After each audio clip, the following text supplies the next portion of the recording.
25 November সকালে উপজেলা জামপুর ইউনিয়নের কাটরাবো এলাকায় মাছ চুরির ঘটনাকে কেন্দ্র করে চোর সন্দেহে এলাকার রফিকুল ইসলামের ছেলে মোহাম্মদ হাবিবুর রহমান এবং মৃত শামসুল ইসলামের ছেলে মোহাম্মদ মহসিন মিয়াকে আটক করে এলাকাবাসী। স্থানীয় এলাকাবাসী জিজ্ঞাসাবাদে আটককৃতরা তাদের বিরুদ্ধে অর্পিত অপরাধের দায় স্বীকার করে।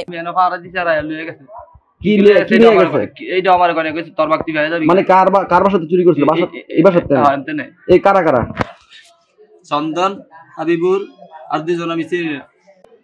বাসা বলে চুরি হয়েছে আমার চাচাই লাগে সম্পর্কে, চাচারা কি ছোটকালে থেকে আটকাইছে বলে মহাসিনটা ওরা বলে রুটি ভরা খাওয়াইছে, খাওয়ানোর পর ওর মুখ দিয়ে বলে রুটি যায় না। তারপরে চাপ দেওয়ার পরে আমার নাম বলছে, আমি বলে ওর সাথে আসছিলাম। যেমন আমি তো ভাই ওর লগে আসছিলাম না, আমার জোর জবরদস্তি করতেছে, জিজ্ঞাসাবাদ করছে, মায়ের দূরও কিছু দিছে, আমি ভাই না করে কি আমি করব। এছাড়াও সাংবাদিক তথ্য সংগ্রহে গেলে উঠে আসে হাবিবুর গগের বিভিন্ন অপরাধের তথ্য। এ বিষয়ে তালতলা তদন্ত কেন্দ্রে অভিযোগ দায়ের হয়েছে বলে নিশ্চিত করেন তালতলা তদন্ত কেন্দ্রের ইনচার্জ মোহাম্মদ আব্দুল হক।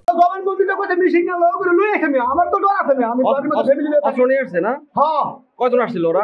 পাঁচজন আছে, সবার মধ্যে সব পয়সা আমার ঘরের সম্মান ময়নাটা আছে, সব লোক চলে এসেছে। এটা দিছে গতকাল রাতে। ওরা স্বীকার করছে যে ওরা স্বীকার করছে, একজন স্বীকার করছে। এর কারণে আমি মাফলার দিয়ে বাইন্দা আসতেছিলাম, আমার এলাকায় বটগাছতলা আমাকে একা পেয়ে 4 জন হামলা করে। মালিপাড়ার ছিল 3 জন আর কাটারবো এলাকার ছিল 3 জন। তো আমি 2 জনকে চিনতে পারছি, হাবুর মহাসিন, এই 2 জনকে আমি চিনতে পারছি এলাকার। আর মালিপাড়া ছিল সাকিব, এই 3 জনকে আমি চিনতে পারছি, আর বাকিগুলো চিনতে পারিনি। রিপোর্ট খন্দকার সোহাগ, NEN TV, নারায়ণগঞ্জ।